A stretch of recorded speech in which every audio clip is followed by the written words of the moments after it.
Pasintabi po, 2 putol na binti ang natagpuan sa Malolos, Bulacan. Parehong kanan ang mga ito at hininalang mula sa 2 babae. Saksi si Steve Dailisan, exclusive.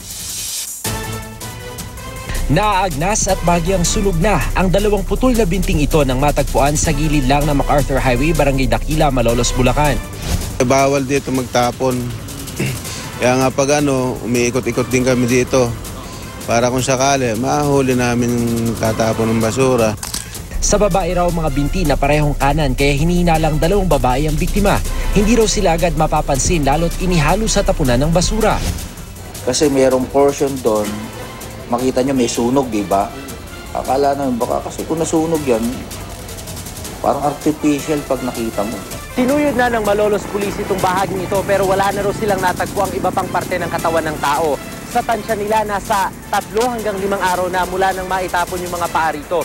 Hindi nila masabi kung sadya itong sinunog o nasunog na lamang dahil nagkaroon din ng grass fire dito ilang araw na ang nakararaan. Palaisipan pa sa mga otoridad ang pagkakakilanlan ng mga biktima na posibleng taga-ibang lugar. Parang ginamitan ng yung hindi ginamitan ng kamay, yung parang may machine. Maganda yung pagkabuto. Isinailalim na sa autopsy at DNA test ang 2 binti. Inalerto na rin ng Malolos Police ang kalapit na mga police station baka sakaling may naitapon ding bahagi ng katawan ng tao. Ako, si Steve Dailisan, ang inyong saksi.